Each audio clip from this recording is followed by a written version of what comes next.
Bendiciones.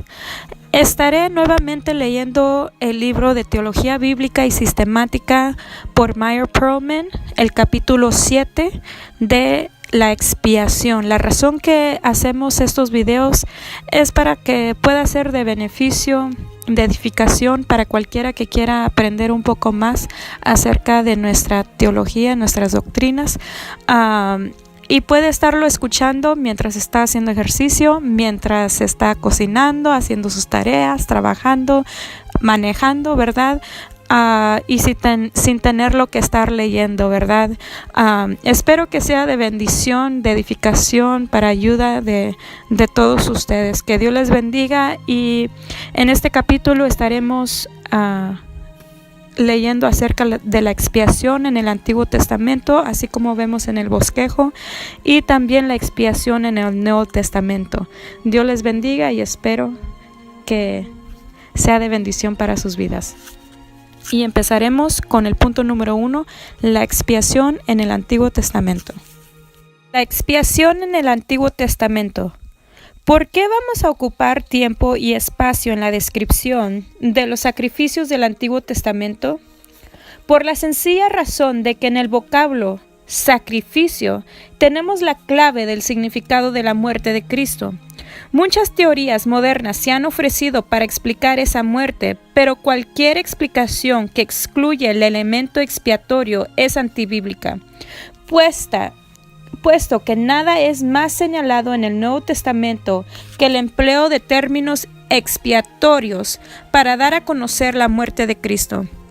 El describirle como Cordero de Dios, el decir que su sangre limpia del pecado y compra la redención, el enseñar que murió por nuestros pecados, todo esto equivale a decir que la muerte de Jesús era un sacrificio verdadero por el pecado. Puesto que la muerte de Jesús es descrita con vocablos relacionados con los sacrificios del Antiguo Testamento, un conocimiento de los términos empleados para los sacrificios facilita considerablemente su interpretación. Los sacrificios, además de proporcionar un ritual de adoración para los israelitas, eran señales proféticas, tipos o símbolos que señalaban al sacrificio perfecto. En consecuencia, un entendimiento claro de las señales conducirá a un mejor conocimiento del sacrificado. No solo fueron esos sacrificios profecías relativas a Cristo, sino que sirvieron también para preparar al pueblo de Dios para una dispensación de mayor importancia, que comenzaría con la venida de Cristo. Cuando los primeros predicadores del Evangelio declararon que Jesús era el Cordero de Dios, cuya sangre había comprado la redención de los pecados, no tuvieron que definir estos términos a sus oyentes, porque quienes estos vocablos eran conocidos, familiares. Nosotros, sin embargo, que vivimos miles de años después de estos acontecimientos y que no hemos sido educados en el ritual mosaico, necesitamos estudiar la cartilla, por así decirlo, por la cual Israel aprendió a deletrear el gran mensaje: redención por medio del sacrificio expiatorio. De esta manera se justifica esta sección respecto del origen, historia, naturaleza y eficacia del sacrificio del Antiguo Testamento. El origen del sacrificio, ordenado en el cielo. La expiación no fue un expediente tardío o pensamiento de último momento de parte de Dios. La caída del hombre no tomó a Dios por sorpresa, ni necesitó pasos rápidos para remediarla. Antes de la creación del mundo, aquel que sabe el fin desde el comienzo hizo provisión o tomó medidas para la redención del hombre. De la misma manera que una máquina es concebida en la mente del inventor antes de ser construida, así también la expiación residía en la mente y en los propósitos de Dios antes de su verdadera realización. Esta verdad es apoyada por las Sagradas Escrituras. Se dice a Jesús como el Cordero que fue inmolado desde el principio del mundo. Apocalipsis 13:8. El Cordero Pascual era predestinado varios días antes de morir. Éxodo 12, 3 y 6. De igual manera, Cristo, el Cordero sin mancha ni contaminación, había sido ya destinado desde antes de la fundación del mundo, pero manifestado en los postreros tiempos por amor de vosotros. Primera de Pedro 1:20. Adquirió para el hombre vida eterna que Dios prometió antes del principio de los siglos. Tito 1:2. El que hubiera un grupo de personas santificadas por este sacrificio fue decretado antes de la fundación del mundo. Efesios 1:4. Pedro les comunicó a los judíos que aunque por su ignorancia habían crucificado a Cristo con manos malvadas, no obstante habían cumplido el plan eterno de Dios, puesto que había sido entregado por el determinado consejo y anticipado con conocimiento de Dios. Hechos 2:23. Es evidente así que el cristianismo no es una nueva religión que comenzó hace 19 siglos, sino la manifestación histórica de un propósito eterno, instruido en la tierra. Puesto que centenares de años transcurrirían antes de la consumación del sacrificio, ¿qué debía el hombre pecador hacer mientras tanto? Desde el comienzo, Dios ordenó una institución que prefigurara el sacrificio y asimismo se convirtió en un medio de la gracia para el arrepentido y creyente. Nos referimos a los sacrificios de animales, una de las más antiguas de las instituciones humanas. La primera mención de un animal sacrificado ocurre en el 3er capítulo de Génesis. Nuestros primeros padres, después de haber pecado, tuvieron conciencia de su desnudez física, la cual era indicio exterior de la desnudez de conciencia. Fueron en vano sus esfuerzos de cubrirse exteriormente con hojas y por dentro con excusas. Luego leemos que el Señor Dios tomó las pieles de animales y los cubrió. Mientras que el registro no dice en palabras que se trataba de un sacrificio, sin embargo, al reflexionar con respecto al significado espiritual del acto, uno no puede evitar llegar a la conclusión de que tenemos aquí una revelación de Jehová el Redentor, tomando disposiciones para la redención del hombre. Vemos a una criatura inocente que muere con el objeto de que la culpabilidad sea cubierta. Ese es el objeto principal del sacrificio, una cubierta divinamente proporcionada para la conciencia culpable. El primer libro de la Biblia presenta una criatura inocente que muere por el culpable. Y el último libro de la Biblia habla del Cordero Inmaculado muerto con el objeto de librar al culpable de sus pecados. Apocalipsis 5, 6 al 10. La naturaleza del sacrificio. Esa institución original del sacrificio explica con toda probabilidad por qué la adoración mediante los sacrificios se ha practicado en todas las épocas, en todos los lugares. Aunque desnaturalizado en lo que respecta al patrón original, los sacrificios paganos se basan en dos ideas fundamentales: adoración y expiación. El hombre reconoce que está bajo el poder de una deidad que tiene ciertos derechos sobre él. Como reconocimiento de estos derechos y como señal de redención personal, ofrece un don o sacrificio. Con frecuencia, sin embargo, al tener conciencia de que el pecado ha perturbado a la relación, reconoce instintivamente que el mismo Dios que lo hizo tiene el derecho de destruirlo, a menos que se haga algo para reparar la relación rota. El que el sacrificio de la víctima y el derrame de su sangre impediría o conjuraría la ira divina y aseguraría el favor divino era una de las creencias más firmes y antiguas. Pero ¿cómo aprendieron todo eso? El apóstol Pablo nos dice que hubo una época en que conocían a Dios. Romanos 1:21. De la misma manera que el hombre caído lleva las marcas o distintivos de su origen divino, así también los sacrificios paganos llevan marcas o características de una revelación original divina. Después de la confusión de lenguas, en Génesis 11, 1 al 9, los descendientes de Noé se esparcieron por todas partes, llevando consigo el conocimiento verdadero de Dios, pues no había aún registro alguno de idolatría. Lo que ocurrió con el paso de los años se describe brevemente en Romanos 1, 19 al 32. Las naciones se apartaron de la adoración pura a Dios y pronto perdieron de vista la divinidad. Esa separación dio como resultado la ceguera espiritual. En vez de ver a Dios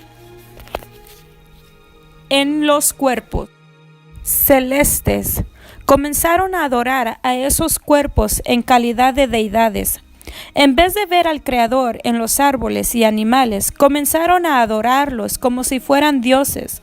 En vez de reconocer que el hombre fue hecho a la imagen de Dios, comenzaron a hacer un Dios a la imagen del hombre. De manera entonces que la ceguera espiritual conduce a la idolatría. La idolatría no era asunto meramente intelectual. La adoración de la naturaleza, que forma la base de la mayor parte de las religiones paganas, llevó al hombre a deificar o divinizar sus propias concupiscencias, y el resultado de ello fue la corrupción moral. Sin embargo, a pesar de esa perversión, la adoración efectuada por el hombre ostentaba débiles marcas que indicaban que había habido una época en que sabía lo que debía hacer o cómo comportarse. En las religiones de Egipto, la India y China hay reminiscencias de la creencia en un Dios verdadero, el Espíritu Eterno que hizo todas las cosas. Cuando la oscuridad espiritual se cernió sobre las naciones, de la misma manera que la corrupción moral había asolado el mundo antediluviano, Dios comenzó de nuevo con Abraham, de la misma manera que lo había hecho anteriormente con Noé. El plan de Dios consistía en hacer de Abraham el progenitor de una nación que devolviera al mundo el conocimiento de la gloria de Dios. En el monte Sinaí, Israel fue separada de las demás naciones a fin de ser constituida en nación santa, con el objeto de dirigirlos en una vida de santidad. Dios les dio a los israelitas un código de leyes que gobernaban su vida moral, nacional y religiosa. Entre ellas figuraban las leyes del sacrificio, Levítico, capítulos 1 al 7, las cuales enseñaban a la nación la manera justa mediante la cual uno debe allegarse a Dios y adorarle. Las naciones observaban una adoración pervertida. Dios restauró a Israel a la adoración pura. Los sacrificios mosaicos fueron medios por los cuales los israelitas cumplían con su obligación principal hacia el Hacedor, es decir, la adoración. Se ofrecían esos sacrificios con el objeto de alcanzar la comunión con Dios y remover todos los obstáculos de esa comunión. Por ejemplo, si un israelita pecaba y perturbaba de esa manera las relaciones entre él y Dios, traía una ofrenda de pecado o expiación, el sacrificio de la expiación. O si había hecho algún mal a su vecino, traía la ofrenda por la culpa, el sacrificio de la restitución, Levítico 6, 1 al 7. Ahora que el hombre había arreglado sus cuentas con Dios y con el hombre y deseaba consagrarse de nuevo, ofrecía un holocausto, el sacrificio de adoración, Levítico 1. Estaba así preparado para gozar de una feliz comunión con Dios, que le había perdonado y aceptado, de manera que presentaba una ofrenda de paz, el sacrificio de comunión, Levítico 3. El propósito de estos sacrificios de sangre se cumple en Cristo, el sacrificio perfecto. Su muerte es descrita como la muerte por el pecado, la muerte que cargó con el pecado, 2 Corintios 5:21. Dios hizo del alma de su Hijo expiación por el pecado, Isaías 53:10. Canceló la deuda que nosotros no habríamos podido cancelar y borró el pasado que nosotros no podríamos haber borrado. El Señor es nuestro holocausto, puesto que su muerte es presentada como acto de perfecta consagración. Hebreos 9:14, Efesios 5:2. El Señor es nuestra ofrenda de paz, puesto que Él mismo describió su muerte como medio de compartir, o sea, darnos comunión con la vida divina. Juan 5:53 al 56 y Levítico 7:15 al 20. La eficacia del sacrificio. ¿Hasta qué punto eran eficaces los sacrificios del Antiguo Testamento? ¿Procuraban en realidad el perdón y la limpieza? ¿Qué beneficios aseguraban para el oferente? Estas preguntas son de vital importancia, pues comparando y contrastando los sacrificios levíticos con el sacrificio de Cristo, estaremos capacitados para comprender mejor la eficacia y perfección de este último sacrificio. La materia es tratada en la epístola a los hebreos. El escritor se dirige a un grupo de cristianos hebreos, quienes desalentados por la persecución están tentados a retornar al judaísmo y a los sacrificios del templo. Las realidades en las que creen son invisibles, mientras que el templo con su suntuoso ritual parece tan tangible y real.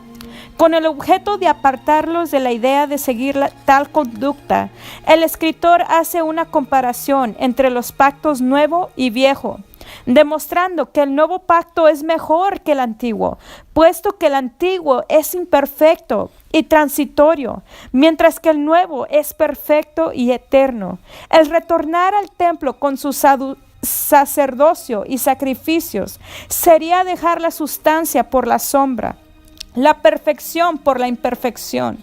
El argumento es el siguiente: el antiguo pacto era bueno para su época y para los fines para los que fuera designado, pero el nuevo pacto es mejor.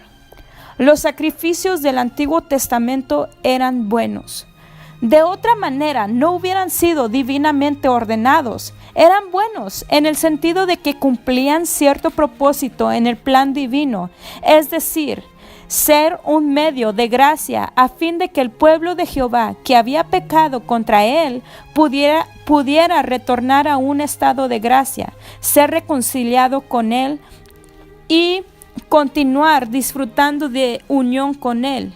Cuando los israelitas habían cumplido fielmente las condiciones, podían confiar en la promesa siguiente: así el sacerdote hará por él la expiación de su pecado y tendrá perdón. Levítico 4:26. En circunstancias que los bien informados israelitas traían sus ofrendas, estaban conscientes de dos cosas. Primero, que el arrepentimiento en sí mismo es insuficiente. Una transacción visible debe producirse para indicar que su pecado había sido remitido o perdonado. Hebreos 9:22. Pero por otra parte, supo de los profetas que el ritual sin la justa disposición interior era una simple formalidad sin valor. El acto de sacrificio debe ser la expresión exterior de los sacrificios internos de alabanza, oración, justicia y obediencia. Los sacrificios de un corazón contrito y arrepentido. Lea el Salmo 26:6, 50:12 al 14, 4:5, 51 y el 17. Proverbios 21:3, Amós 5:21 al 24, Miqueas 6 al 8, Isaías 11 al 17. El sacrificio de los impíos es abominación a Jehová, dijo Salomón, Proverbios 15:8. Los escritores inspirados establecieron con claridad que los ritos sin la justicia de corazón no eran aceptados. El sacrificio del Nuevo Testamento es mejor. Mientras que reconocían la ordenación divina de los sacrificios animales, los israelitas bien informados no podían menos que sentir que estos no eran medios perfectos de expiación. Había una amplia disparidad entre una criatura irracional e irresponsable y un hombre hecho a la imagen de Dios. Era evidente que el animal no realizó el sacrificio en forma inteligente o voluntaria. No había comunión entre el oferente y la víctima. Era evidente que el sacrificio de un animal no podía, por una parte, equiparse al valor de un alma, ni por la otra podía ejercer poder espiritual en el hombre interior. No había elemento alguno en la sangre de un ser irracional que pudiera realizar la redención espiritual del alma. Ello podía obtenerse solo mediante la ofrenda de una vida humana perfecta. El escritor inspirado expresó realmente lo que debe de haber sido la conclusión de muchos creyentes del Antiguo Testamento, cuando dijo: porque la sangre de los toros y de los machos cabrios no puede quitar los pecados. Hebreos 10:4. A lo sumo, los sacrificios eran medios transitorios e imperfectos de cubrir el pecado hasta que entrara en vigor una redención mejor. La ley convenció a la gente de su pecado, Romanos 3:20, y los sacrificios tenían la virtud de hacer que esos pecados no provocaran la ira de Dios. Los sacrificios animales son calificados de ordenanzas de la carne, es decir, ritos que removían y quitaban la contaminación corporal y expiaban las acciones exteriores de pecado, Hebreos 9:10, pero no contenían virtud espiritual en sí. La sangre de los toros y de los machos cabrios santifican para la purificación de la carne, Hebreos 9:13. En otras palabras, expiaba esa contaminación exterior que aislaba al israelita de la comunión con los demás en la congregación de Israel. Por ejemplo, si una persona se contaminaba físicamente, se lo consideraba inmundo y se lo aislaba de la congregación de Israel hasta que se había purificado a sí mismo y ofrecido sacrificio, Levítico 5:1-6, o se había ofendido materialmente a su vecino, se encontraba bajo condenación hasta que traía una ofrenda por la culpa, Levítico 6:1-7. En el primer caso, el sacrificio limpiaba de contaminación de carácter físico, pero no limpiaba el alma. En el segundo caso, el sacrificio hacía expiación por el hecho externo, pero no cambiaba el corazón. David mismo reconoció que estaba en las garras de una depravación de la cual no podían liberarle los sacrificios animales. Salmo 51:16. Lea también 1 Samuel 3:14. Y oró por esa renovación espiritual que los sacrificios de animales eran impotentes de efectuar. Salmo 51:6-10, 16 y 17. La repetición de los sacrificios de animales señala su imperfección. No podían hacer perfecto al adorador. Hebreos 10:1-2. Es decir, darle o proporcionarle una relación perfecta con Dios, sobre la cual pudiera edificar su carácter. No podían proporcionarle esa experiencia de una sola vez, Hebreos 10:10, de transformación espiritual que debiera de ser el comienzo de una nueva vida. Los sacrificios animales eran ofrecidos por sacerdotes imperfectos, la imperfección de cuyo ministerio era indicada por el hecho de que no podían entrar en ningún momento en el lugar santísimo y por lo tanto eran incapaces de conducir al adorador directamente a la presencia divina, dando al Espíritu Santo a entender con esto que aún no se había manifestado el camino al lugar santísimo, Hebreos 9:8. El sacerdote no tenía sacrificio que ofrecer por medio del cual podía conducir a la gente a una experiencia de carácter espiritual con Dios y así hacer al adorador perfecto en cuanto a la conciencia. Hebreos 9:9.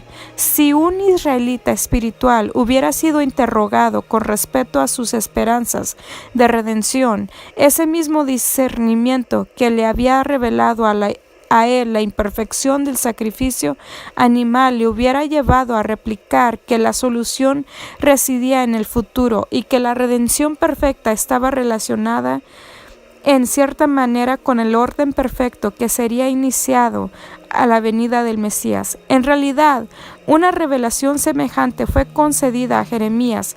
Ese profeta había perdido las esperanzas de que el pueblo fuera jamás capaz de cumplir el pacto de la ley. Su pecado estaba escrito con cincel de hierro. Su corazón era engañoso en extremo y perverso. 17:9. No podían mudar de corazón de la misma manera que el etíope no podía mudar de color. Jeremías 13:23. Y estaban tan endurecidos y eran tan depravados que los sacrificios no podían serles de provecho alguno. En realidad se habían olvidado del propósito primordial de esos sacrificios. Desde el punto de vista humano, no había esperanzas para el pueblo, pero Dios animó a Jeremías con la promesa de que vendría una época en que, bajo un pacto nuevo y mejor, el corazón del pueblo sería cambiado, y cuando habría una remisión perfecta de los pecados. Perdonaré la maldad de ellos y no me acordaré más de su pecado. Jeremías 31 al 34. En Hebreos 10, 17 y 18 tenemos la interpretación inspirada de esas últimas palabras, es decir, que una redención perfecta sería realizada por medio de un sacrificio perfecto y que por lo tanto los sacrificios de animales debían de caducar. Compare Hebreos 10, 6 al 10. Por medio de este sacrificio, el hombre tiene una experiencia de carácter permanente que se proporciona una posición perfecta ante Dios. Lo que los sacrificios de la ley no podían realizar ha sido efectuado por el sacrificio perfecto de Dios. Y ciertamente todo sacerdote está día tras día ministrando y ofreciendo muchas veces los mismos sacrificios que nunca pueden quitar los pecados. Pero Cristo, habiendo ofrecido para siempre un solo sacrificio por los pecados, se ha sentado a la diestra de Dios. Hebreos 10, 11 y 12. Queda por considerarse otro asunto. Es cierto que la gente fue verdaderamente justificada antes de la obra expiatoria de Cristo. Abraham fue justificado por la fe, Romanos 4:3, y entró en el reino de Dios, Mateo 8:11, Lucas 16:22. Moisés fue glorificado, Lucas 9:30 y 31, y Enoc y Elías fueron trasladados. Había sin duda un elevado número de piadosos israelitas que alcanzaron la estatura espiritual de estas personas dignas, admitiendo que los sacrificios animales eran inadecuados y que el sacrificio de Cristo fue el único sacrificio perfecto. ¿Sobre qué bases fueron justificados estos santos del Antiguo Testamento? Fueron salvados en anticipación del futuro sacrificio, de la misma manera que la gente en la actualidad es salvada en consideración al sacrificio realizado ya. La prueba de la verdad se halla en Hebreos 9:15. Compare asimismo Romanos 3:25, que enseña que la muerte de Cristo fue en cierto sentido retroactiva y retrospectiva. En otras palabras, tenía eficacia con relación al pasado. En Hebreos 9:15 se nos sugiere la siguiente línea de pensamiento. El antiguo pacto era impotente para proporcionar una redención perfecta. Cristo clausuró este pacto e inició el nuevo pacto con una muerte que realizó la remisión de las rebeliones que había bajo del primer testamento. En otras palabras, cuando Dios justificó creyentes del Antiguo Testamento, lo hizo en anticipación de la obra de Cristo, a crédito, por así decirlo. Cristo pagó todo el precio en la cruz y canceló la deuda Dios les dio a los creyentes del Antiguo Testamento, una posición que el Antiguo Pacto no podía comprar, y lo hizo así en vista del futuro pacto que podía efectuar todo esto.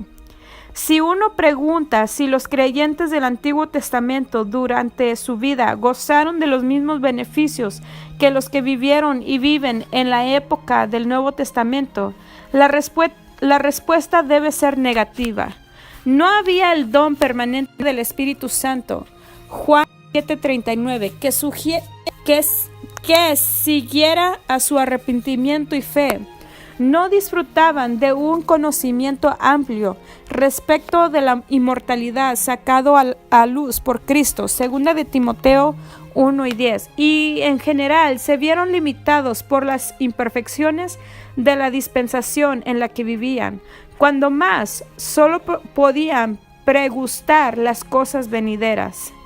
Expiación en el Nuevo Testamento, la realidad o verdad de la expiación. La expiación que fue preordenada o predeterminada en la eternidad y simbólicamente prefigurada en el ritual del Antiguo Testamento, fue históricamente realizada en la crucifixión de Jesús, cuando el propósito redentor de Dios fue consumado.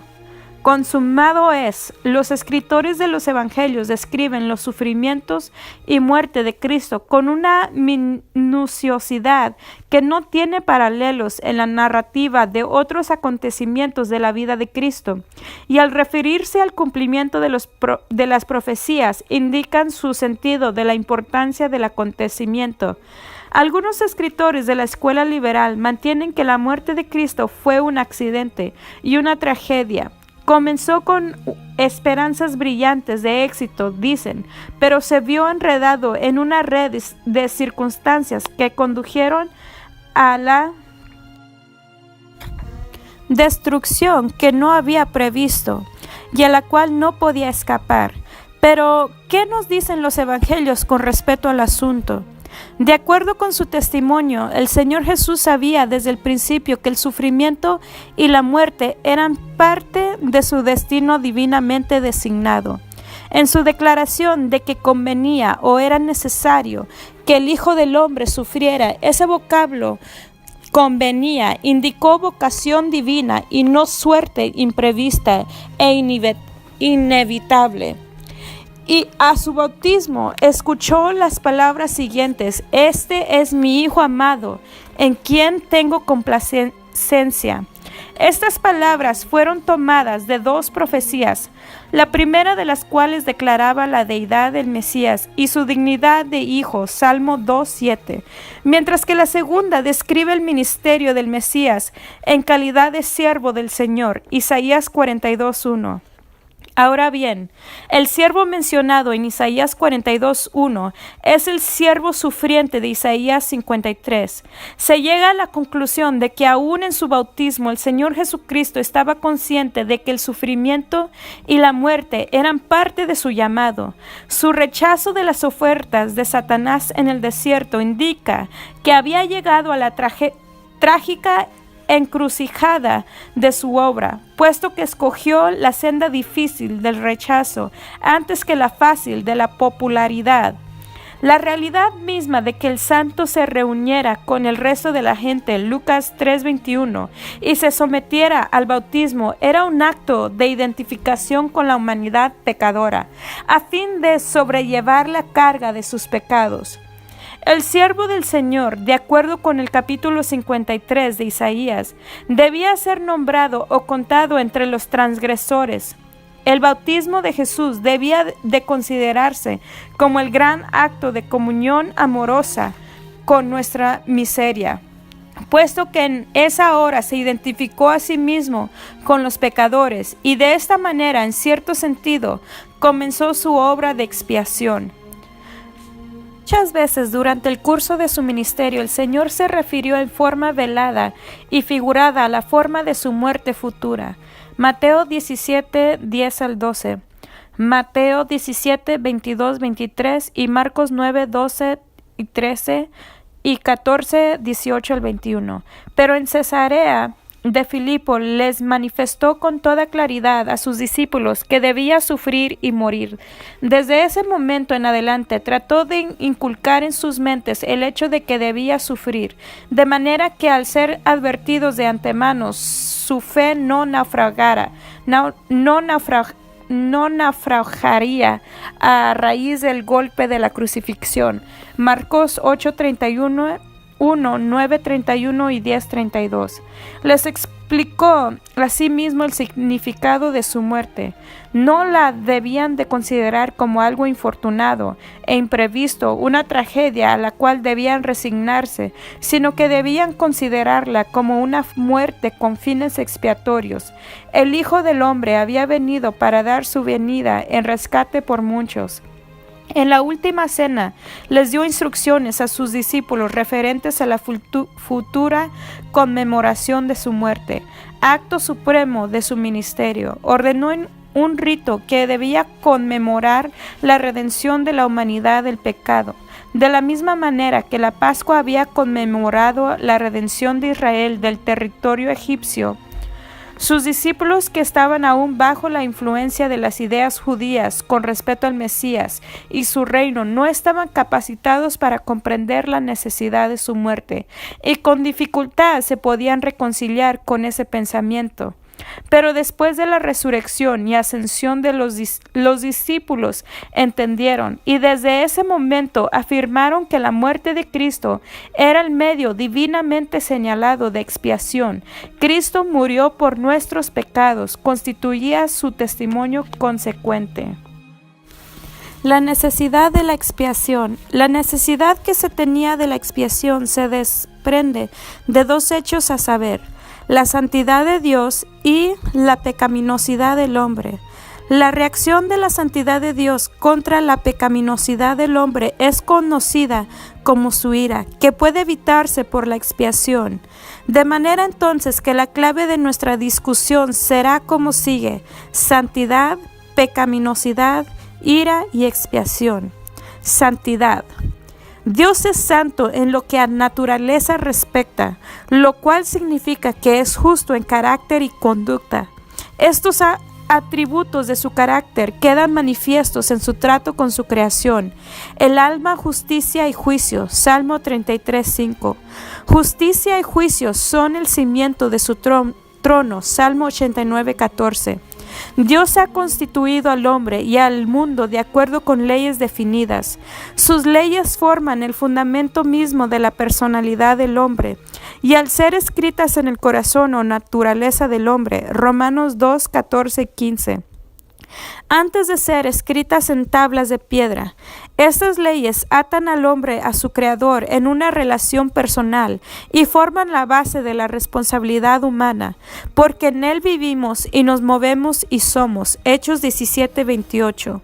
Se dijo de la humanidad en general: el pecado perturba la relación expresada en este versículo, y finalmente el pecador no arrepentido es arrojado eternamente lejos de la presencia de Dios. Se trata de la muerte segunda. En ocasiones, esta relación fue reafirmada, ampliada e interpretada según un acuerdo conocido con el nombre de pacto. Por ejemplo, en el monte Sinaí, Dios reafirmó la condición en virtud de la cual Él podía tener comunión con el hombre, la ley moral, y luego promulgó una serie de reglamentos por medio de los cuales Israel podía observar estas condiciones en la esfera de la vida nacional y religiosa. El guardar el pacto equivale a mantener la relación justa con Dios o estar en la gracia, puesto que el justo solo puede mantener comunión con los justos. ¿Andarán dos juntos si no estuvieran de acuerdo? Amós 3:3. Y el mantener comunión con Dios significa vida. Desde el comienzo al fin, las Escrituras declaran esta vida, de que la vida y la obediencia marchan juntas. Génesis 2:17 y Apocalipsis 22:14. Pecaminosidad. Esta relación está empañada por el pecado, que es una perturbación de la relación personal entre Dios y el hombre. Es violencia hecha a la constitución, por así decirlo, bajo la cual Dios y el hombre viven de la misma manera que la infidelidad viola el pacto según el cual viven marido y mujer. Jeremías 3:20. Pero vuestras iniquidades han hecho división entre vosotros y vuestro Dios. Isaías 59:2. El dar cumplida satisfacción por el quebrantamiento de la ley y reparar las relaciones interrumpidas entre Dios y el hombre constituyen la función de la expiación. Ira. El pecado es esencialmente un ataque contra el honor y la santidad de Dios. Es rebelión contra Dios, pues al pecar voluntariamente, el hombre escoge su propia voluntad en vez de la de Dios, y por el momento se convierte en ley para sí mismo. Pero si Dios permitiera que su honor fuera atacado, luego dejaría de ser Dios. Su honor demanda la destrucción de aquel que lo resiste. Su justicia demanda satisfacción de la ley violada. Su santidad reacciona contra el pecado. Esta reacción se describe como ira. Esta reacción divina no es automática. No siempre reacciona instantáneamente como lo haría el fuego en la mano que lo toca. La ira de Dios está gobernada por consideraciones personales. No se apresura a destruir la obra de sus manos. Le ruega al hombre, espera a fin de ser misericordioso. Demora el castigo con la esperanza de que su bondad conducirá al hombre al arrepentimiento. Romanos 2:4 y 2 de Pedro 3:9. Pero el hombre interpreta erróneamente las demoras divinas y se burla de la idea de castigo. Por cuanto no se ejecuta luego sentencia sobre la mala obra, el corazón de los hijos de los hombres está en ellos dispuesto para hacer el mal. Eclesiastés 8:11. Pero aunque demorada la retribución vendrá finalmente, puesto que en el mundo gobernado por leyes debe haber un día de rendición de cuentas. No os engañéis, Dios no puede ser burlado, pues todo lo que el hombre sembrare, eso también segará.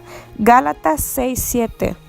Esta verdad fue demostrada en el Calvario, donde Dios manifestó su justicia a causa de haber pasado por alto en su paciencia los pecados pasados. Romanos 3:25. Un erudito en el estudio de las Sagradas Escrituras hace la siguiente traducción.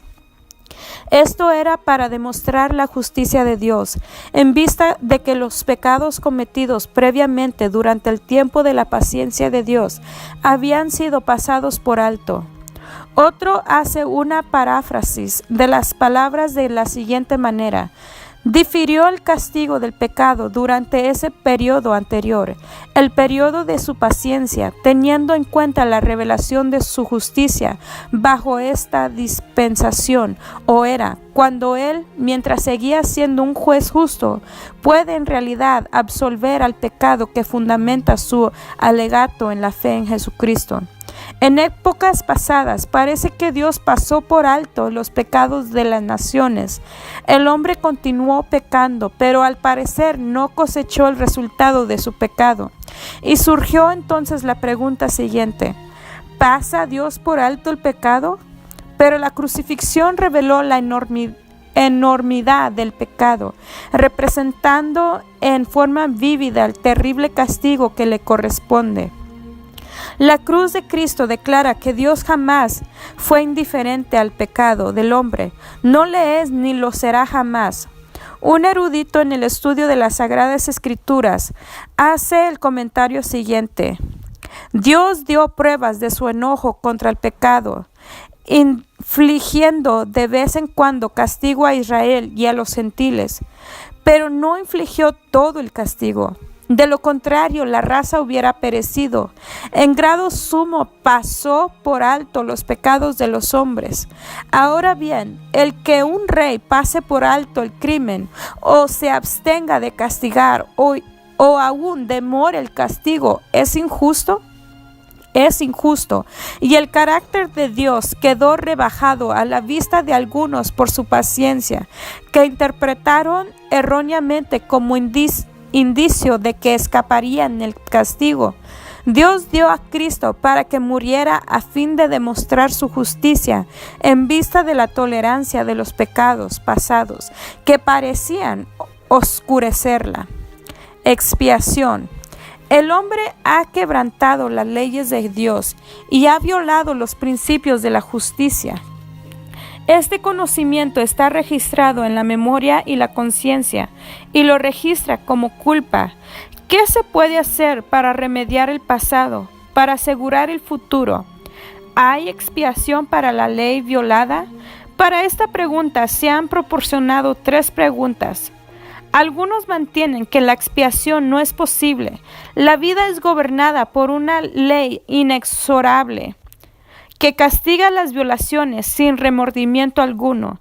Lo que el hombre siembra, eso cosechará, y no hay escape. El pecado permanece. El pecador jamás podrá escaparse del pasado. El futuro está hipotecado al pasado, por así decirlo, y no puede ser redimido o rescatado. Esta teoría hace al hombre un esclavo de las circunstancias. No puede hacer nada para moldear su destino. Si los exponentes de esta teoría reconocen a Dios para algo, es un Dios esclavizado por sus propias leyes y que no puede proporcionar un camino de salvación para el pecador. En el otro extremo figuran los que enseñan que la expiación es innecesaria. Dios es demasiado bondadoso para castigar al pecador y demasiado bondadoso para demandar satisfacción por la ley quebrantada. Por lo tanto, es innecesaria la expiación y el perdón puede darse por sentado.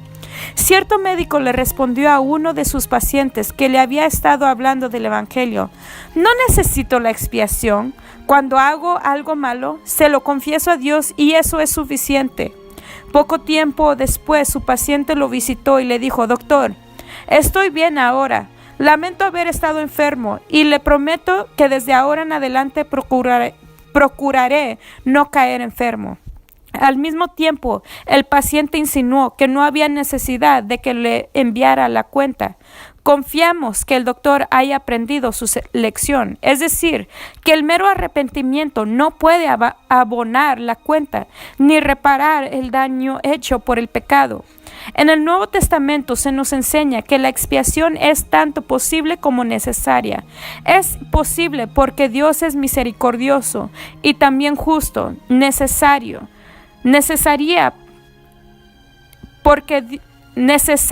porque Dios es justo a la vez que misericordioso.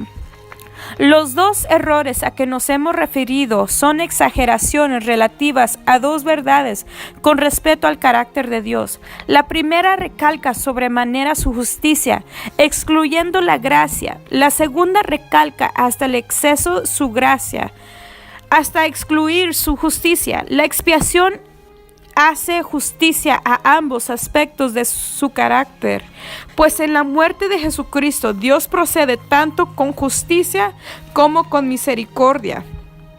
Al tratar con el pecado necesita demostrar su gracia, puesto que no desea la muerte del pecador. Sin embargo, al perdonar el pecado necesita revelar su justicia, ya que la estabilidad misma del universo depende de la soberanía de Dios.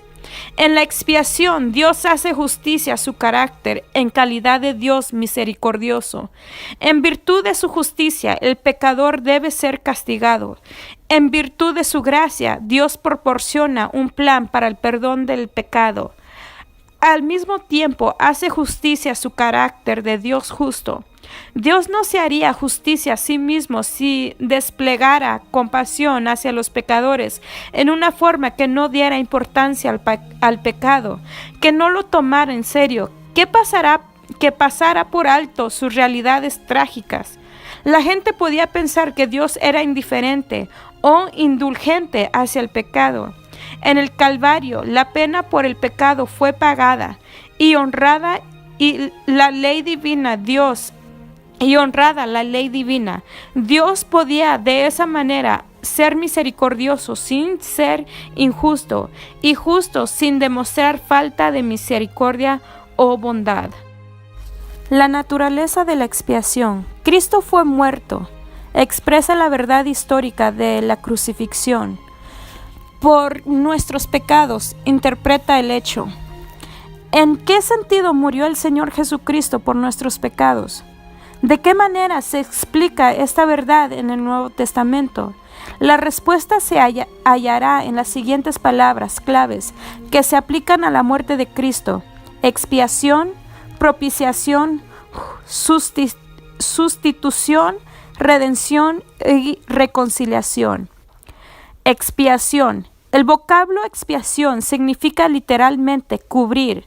En el idioma hebreo y se traduce en nuestras Biblias castellanas, entre otros, con los siguientes significados: expiación, aplacamiento, reconciliación, purificación y limpieza. El vocablo expiación en el original incluye la acción de cubrir tanto los pecados, Salmos 78:38, 79:9 y Levítico 5:18, como el pecador, Levítico 4:20.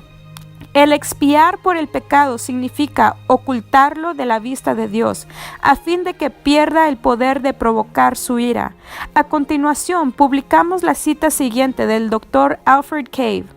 La idea expresada por el vocablo original hebreo que se tradujo expiación era la de cubrir y cubierta, no en el sentido de hacer que algo quede invisible para Jehová, sino el sentido de hacer que Jehová fije o concentre la atención en alguna otra cosa, de neutralizar el pecado, por así decirlo, de desarmarlo, de convertirlo en incapaz de provocar la justa ira de Dios.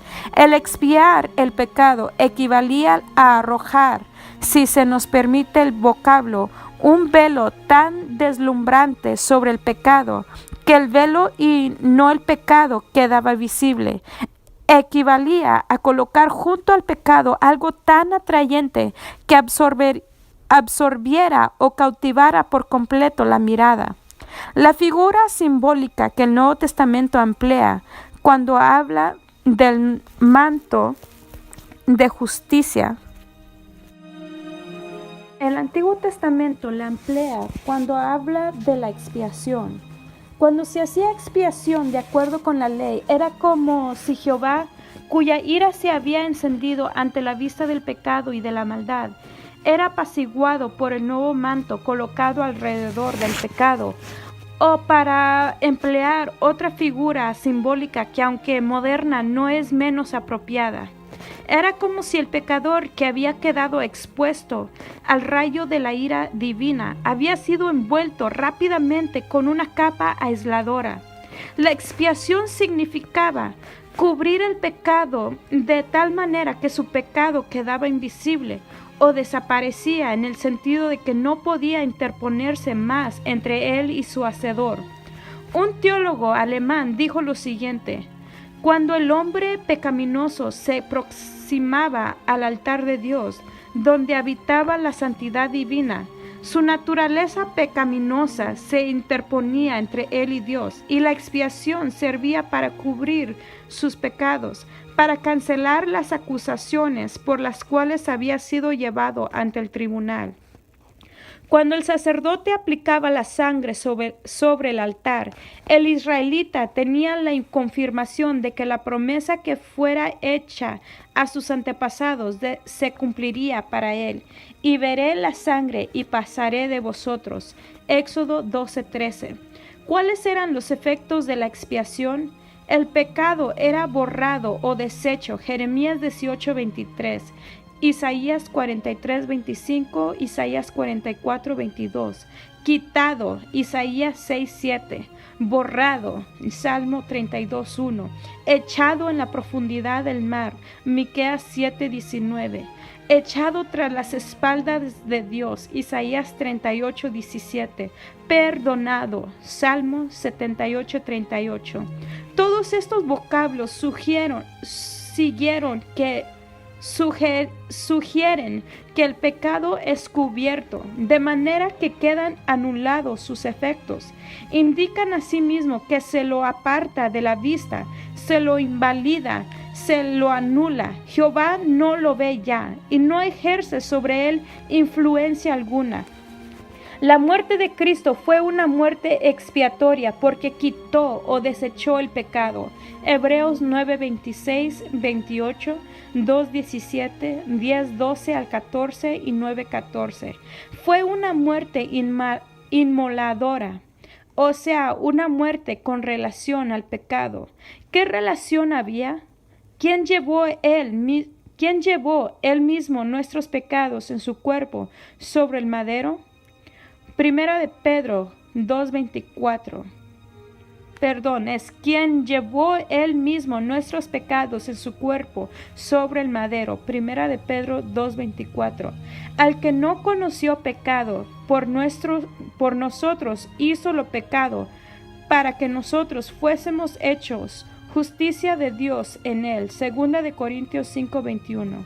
El expiar por el pecado significa cargar con él, quitarlo del corazón del transgresor, quien queda entonces justificado de toda injusticia, limpio de contaminación y santificado para pertenecer al pueblo de Dios. Muere para el pecado con el objeto de vivir para Cristo. Propiciación. El vocablo propiciación procede, según se cree, de la palabra latina prope, que significa cerca. De allí que el vocablo significa reunir, crear un ambiente favorable para la reconciliación, lograr con éxito la reconciliación. El sacrificio de la propiciación aproxima al hombre a su Dios, lo reconcilia con él, expiando sus transgresiones y ganando el favor y la gracia divinos. Dios, inspirado de misericordia, acepta el don de la propiciación y restaura al pecador a su amor. Este es también el sentido del vocablo griego empleado en el Nuevo Testamento. Propiciar significa apaciguar la justa ira de un Dios santo mediante el ofrecimiento de un sacrificio expiatorio. Se describe a Cristo como propiciación tal. Romanos 3:25, Primera de Juan 2:2 y 4:10. El pecado mantiene al hombre a distancia de Dios, pero Cristo ha tratado de tal manera con el pecado en favor del hombre que su poder de separación ha sido anulado. Por lo tanto, el hombre puede ahora acercarse a Dios en el nombre de Cristo. El acceso a Dios, el más sublime de todos los privilegios, ha sido comprado a gran precio, la sangre de Cristo. El doctor James Denney dice lo siguiente: y así como en el tabernáculo antiguo todo objeto sagrado empleado en la adoración tenía que ser rociado con la sangre de la expiación, así también todas las partes de la adoración cristiana, todos nuestros acercamientos a Dios deben fundamentarse en la expiación. Uno debe estar consciente de que esos acercamientos son un privilegio inapreciable y deben emprenderse con un sentido de la pasión de Cristo y del amor con el cual nos amó cuando sufrió por los pecados una vez por todas, el justo por los injustos, a fin de que podamos acercarnos a Dios. El vocablo propiciación de Romanos 3:25 es el mismo vocablo empleado para traducir propiciatorio en el idioma griego. En el hebreo, propiciatorio significa literalmente cubierta, y tanto en el griego como en el hebreo, los vocablos sugieren la idea de un sacrificio expiatorio. Se hace referencia al arca del pacto, Éxodo 25, 10 al 22, la cual estaba compuesta de dos partes. Primera, El arca que representaba el trono del justo rey de Israel y contenía las tablas de la ley como expresión de su voluntad justa. Segunda, la cubierta o tapa, conocida como el propiciatorio, adornado de figuras angélicas, conocidas como el nombre de querubines. Este objeto sagrado enseñaba dos cosas sobresalientes, a saber, primero, las tablas de la ley indican que Dios era justo, que no pasaría por alto el pecado y que debía poner en vigor sus decretos y castigar a los malvados. Pero, ¿cómo podía una nación pecaminosa vivir ante él? El propiciatorio que cubría la ley era el lugar donde la sangre se rociaba una vez al año a fin de hacer expiación por los pecados del pueblo. Era el lugar donde se cubría el pecado y enseñaba la lección de que Dios, quien es justo, puede consecuentemente perdonar el pecado debido a un sacrificio expiatorio. Por medio de la sangre expiatoria, aquel que era trono de juicio se convierte en trono de gracia. El arca y el propiciatorio ilustran el problema resuelto por la expiación. El problema y su solución son enunciados en Romanos 3, 25 y 26, donde leemos que el Señor Jesucristo ha sido puesto como propiciación, sacrificio expiatorio por medio de la fe en su sangre, recibida por la fe para manifestar su justicia, a causa de haber pasado por alto en su paciencia los pecados pasados, para demostrar que las demoras aparentes en lo que respecta al castigo no significan que Dios pasa por alto el pecado, con la mira de manifestar en este tiempo su justicia, su manera de hacer justos a los pecadores, a fin de que Él sea el justo, inflija el castigo por el pecado, y el que justifica, remueve o destruye el castigo debido al pecado, al que es de la fe de Jesús. ¿De qué manera puede Dios al mismo tiempo infligir realmente y cancelar en verdad el castigo por el pecado? En la persona de su Hijo, Dios mismo tomó la pena, dejando así el camino expedito para el perdón del culpable. Su ley fue reverenciada, respetada y el pecador fue salvado. Se expiaba el pecado y se propiciaba la ira divina. El hombre puede entender de qué manera Dios puede ser justo en el castigo y misericordioso en el perdón, pero no puede comprender cómo puede ser Dios justo en el acto de justificar al culpable. El Calvario resuelve el problema. Debe recalcarse el hecho de que la propiciación era una verdadera transacción, pues hay algunos que afirman que la expiación era simplemente una demostración del amor de Dios y de Cristo destinada a inspirar al pecador al arrepentimiento. Ese es en realidad uno de los efectos de la expiación, 1 de Juan 3:16, pero no la expiación toda. Por ejemplo, podríamos arrojarnos al río y morir ahogados en la presencia de un pobre hombre a quien queremos convencer de nuestro afecto hacia él, pero ese acto de sacrificio no le pagaría el alquiler ni la cuenta del almacenero. La obra expiatoria de Cristo fue una verdadera transacción que quitó el obstáculo que se interponía entre nosotros y Dios y que pagó o canceló la deuda que nosotros jamás podríamos haber satisfecho. Sustitución. Los sacrificios del Antiguo Testamento fueron de carácter expiatorio. Se consideraba que hacían en el altar por el israelita lo que éste no podía hacer por sí mismo. El altar representaba a Dios, el sacerdote representaba al pecador. La víctima era el sustituto del israelita, aceptada en el lugar de éste. De igual manera, el Señor Jesucristo efectuó en la cruz del Calvario lo que nosotros no podríamos haber realizado por nosotros mismos. Y cualquiera sea nuestra necesidad, somos aceptados por causa de Él o en consideración a Él. Ya ofrezcamos a Dios el arrepentimiento o las gracias o la consagración, lo hacemos en su nombre, pues Él es el sacrificio por quien nos acercamos a Dios el Padre. El pensamiento de la sustitución figura con prominencia en los sacrificios del Antiguo Testamento, donde la sangre de la víctima es considerada como cubierta o como aquello que efectúa la expiación por el alma del oferente. Y en ese capítulo en el cual los sacrificios del Antiguo Testamento alcanzan su significado más elevado, Isaías 53, leemos lo siguiente: Ciertamente llevó Él nuestras enfermedades y sufrió nuestros dolores, mas Él herido fue por nuestras rebeliones, molido por nuestros pecados.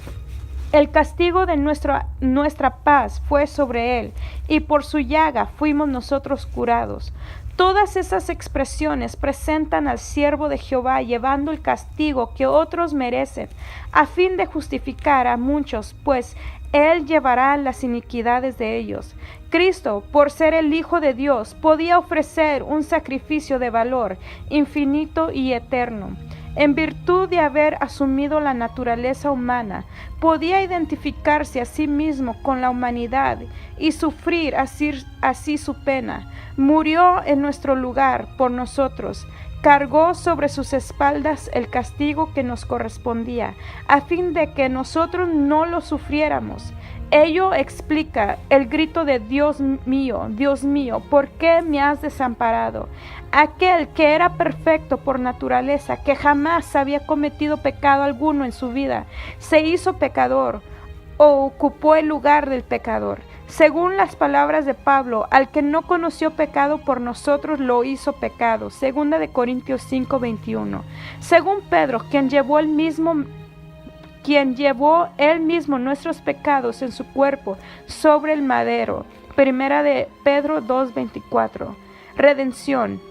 El vocablo redimir, tanto en el Nuevo Testamento como en el Antiguo Testamento, significa comprar algo de nuevo, mediante el pago de un precio.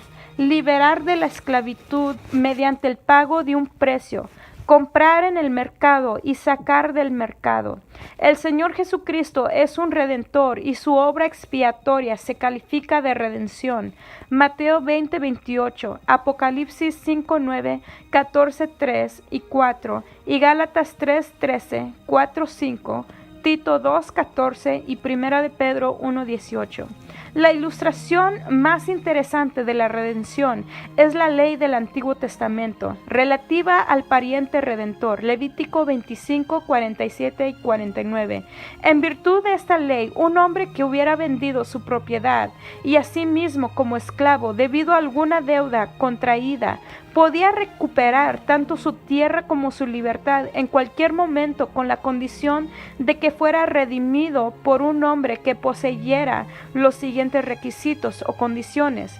Primero, que fuera pariente del interesado. Segundo, que estuviera dispuesto a redimirlo.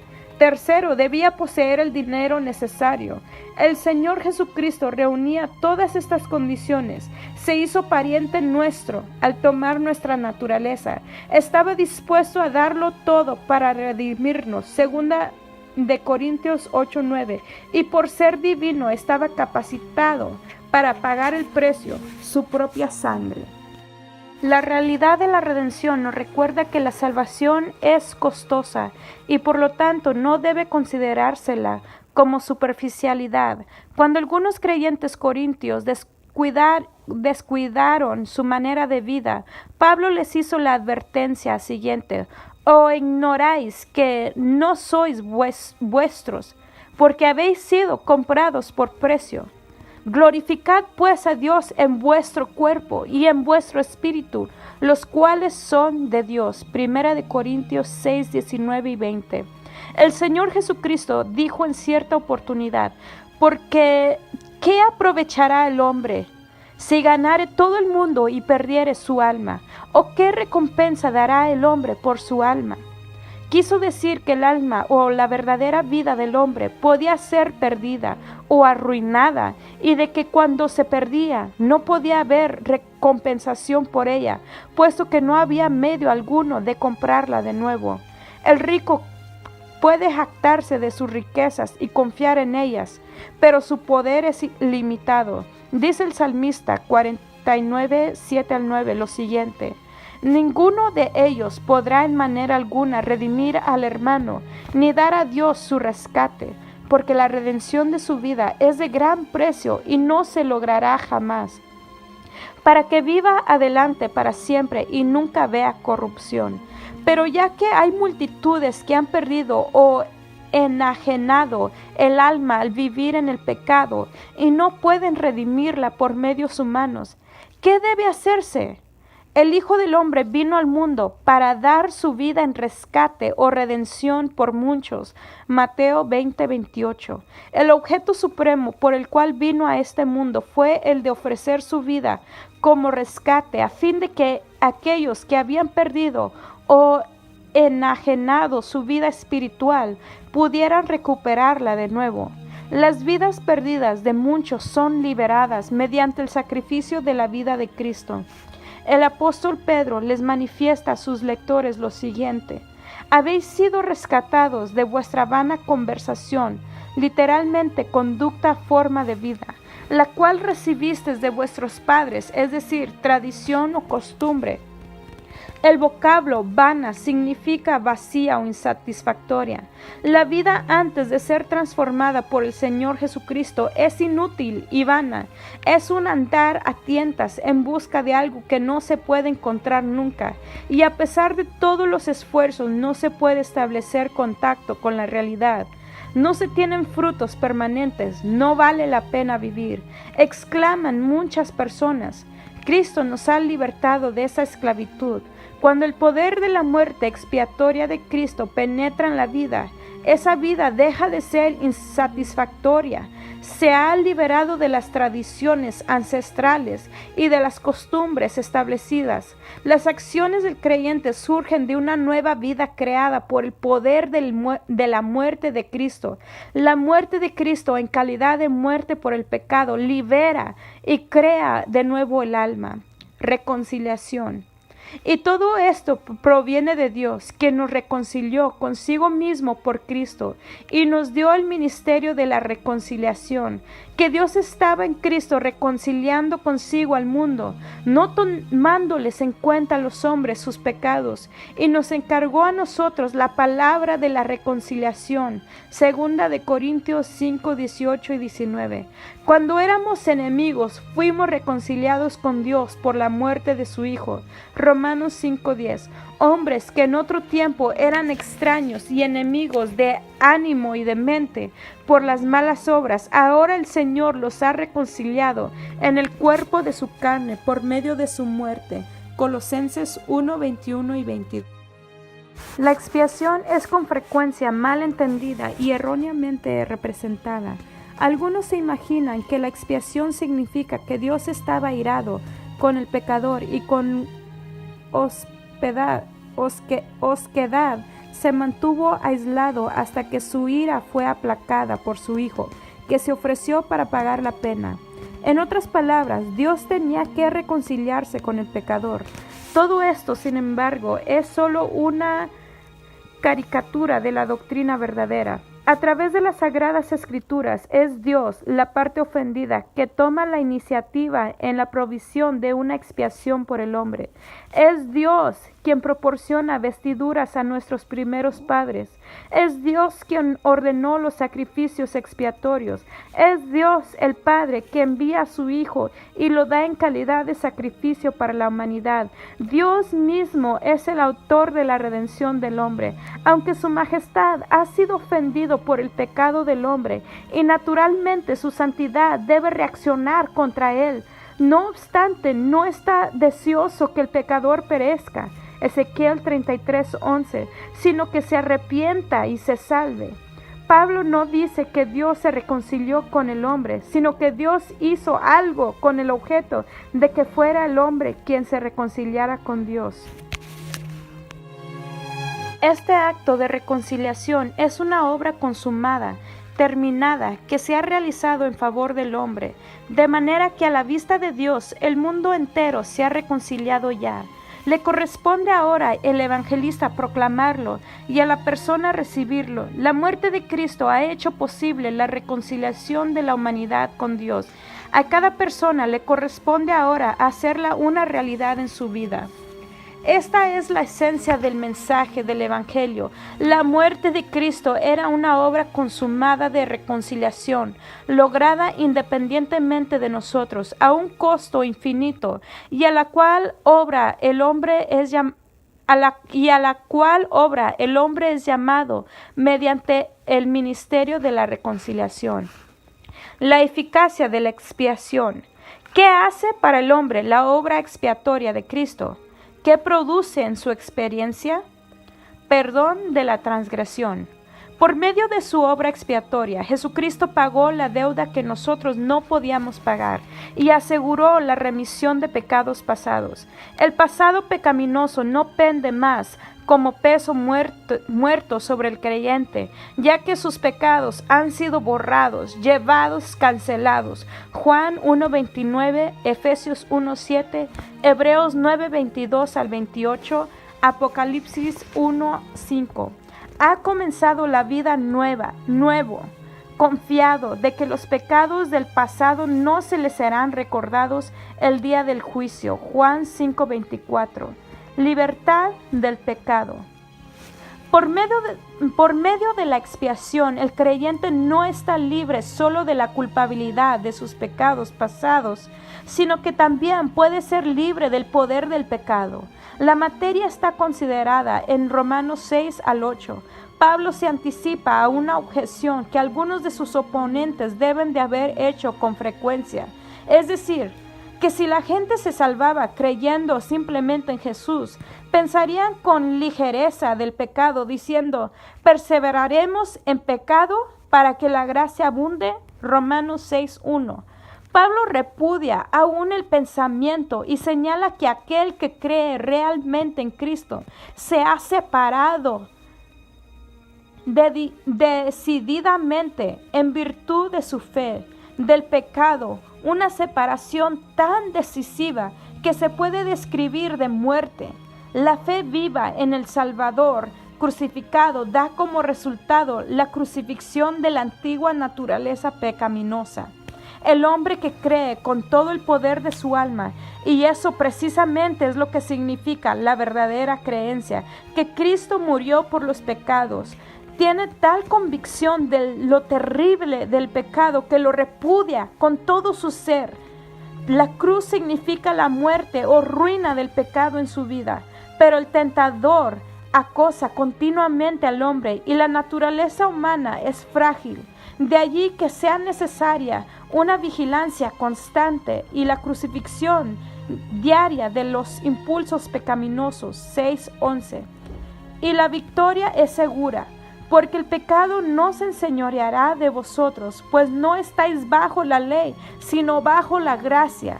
6:14. En otras palabras, la ley significa que el pecador tiene que hacer algo.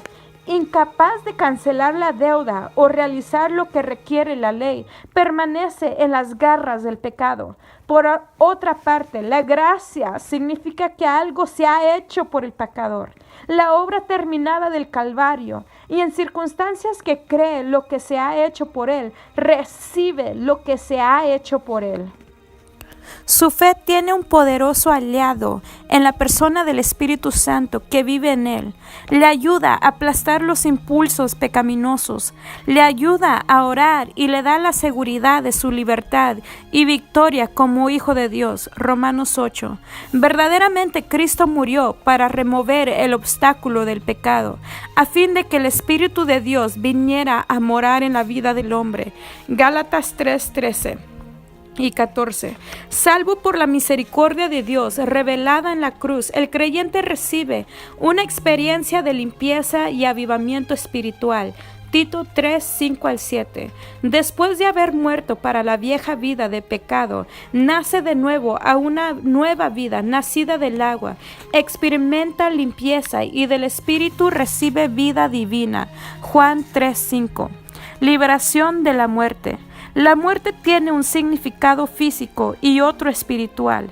En virtud de su significado físico, denota el cese de la vida física como consecuencia de alguna enfermedad o por causas naturales o por alguna causa violenta, pero se emplea más comúnmente en sentido espiritual, es decir, como la pena asignada por Dios al pecado humano. La palabra expresa la condición espiritual de separación de Dios y la desaprobación divina debido al pecado. Al morir sin haberse reconciliado con Dios, el impenitente permanece separado del Señor en el otro mundo, y la eterna separación que sigue es conocida como la muerte. La amenaza, porque el día que de él comieres, morirás, no se hubiera cumplido si la muerte hubiera significado simplemente el acto físico de la muerte, puesto que Adán y Eva continuaron viviendo después de ese día. Pero la proclamación es profundamente verídica cuando recordamos que el vocablo muerte encierra todas las consecuencias penales del pecado, tales como separación de Dios, inquietud o desasosiego, inclinación hacia el mal, debilidad física y finalmente la muerte física y las consecuencias más allá de la muerte. Cuando las Escrituras dicen que Cristo murió por nuestros pecados, significan que Cristo se sometió no meramente a la muerte física, sino a la muerte como castigo por el pecado. Se humilló a los sufrimientos de la muerte, para que por la gracia de Dios gustase la muerte por todos. Hebreos 2:9. En virtud de su naturaleza divina, el acuerdo o preparación divina, pudo realizarse esto. Quizás no entendamos cómo se realizó, pues es evidente que nos confronta un misterio divino, pero aceptamos muchos hechos de este universo sin preguntarnos cómo se realizan. Ninguna persona sensata se priva a sí mismo de los beneficios de la electricidad simplemente porque no entiende a la perfección lo que es la electricidad y por qué actúa como lo hace. Ni nadie necesita privarse de los beneficios de la expiación simplemente porque no puede razonar con respecto a ella, como lo haría con un problema de matemáticas, puesto que la muerte es la pena del pecado y Cristo vino para darse a sí mismo por nuestros pecados. Lo hizo muriendo. Concentrado en estas pocas horas de la muerte en la cruz, estaba todo el terrible significado de la muerte y la oscuridad de la pena, y esto explica el grito inspirado por la sensación de abandono. Dios mío, ¿por qué me has abandonado? No son estas las palabras de un mártir, puesto que los mártires son sostenidos con frecuencia por la conciencia de la presencia de Dios. Son las palabras de uno que realiza un acto que implica separación divina. Ese acto era el de cargar el pecado. 2 de Corintios 5:21. Es cierto que aquellos que creen en Él quizá tengan que sufrir la muerte física, Romanos 8:10. Sin embargo, para ellos la penalidad o el estigma es quitada de la muerte, y ella se convierte en una puerta hacia una vida más amplia. En ese sentido, el siguiente dicho de Jesús se convierte en realidad: y todo aquel que vive y cree en mí, aunque esté muerto, vivirá. Juan 11:26. El don de vida eterna. Cristo murió a fin de que nosotros no perezcamos. Se emplea el término en el sentido bíblico de ruina espiritual, sino que tengamos vida eterna. Juan 3:1 y 16. Lea Romanos 6:23. La vida eterna significa algo más que simple existencia. Significa vida que goza de la comunión con Dios y disfruta de su existencia y disfruta de su favor. Muerto en delitos y pecados, el hombre no goza del favor de Dios. Por medio del sacrificio de Cristo, el pecado es expiado y el hombre se encuentra en plena comunión con Dios. El gozar del favor y de la comunión con Dios significa vida eterna, pues es vida con Él, que es eterno. Esta vida se posee ahora, pues los creyentes están en comunión con Dios ahora. La vida eterna se describe a sí mismo de futura. Tito 1:2, Romanos 6:22, puesto que la vida futura traerá comunión perfecta con Dios y verán su cara. La vida victoriosa. La cruz es la dinamo que genera en el corazón del hombre ese resultado o reacción favorable que constituye la vida cristiana. Mi amor y vida doy a ti, que fuiste a la cruz por mí. Expresa con exactitud la fuerza dinámica de la cruz. La vida cristiana es la reacción del alma al amor de Cristo. La cruz de Cristo inspira verdadero arrepentimiento, el cual es arrepentimiento hacia Dios.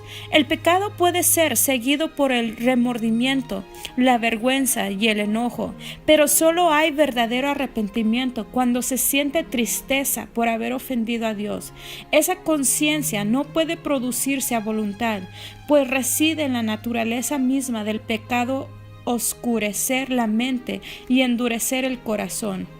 El pecador necesita un poderoso motivo de arrepentimiento, algo para hacerle ver y sentir que su pecado ha agraviado y ofendido profundamente a Dios. La cruz de Cristo proporciona ese motivo, pues demuestra lo terrible del pecado por haber causado la muerte del Hijo de Dios.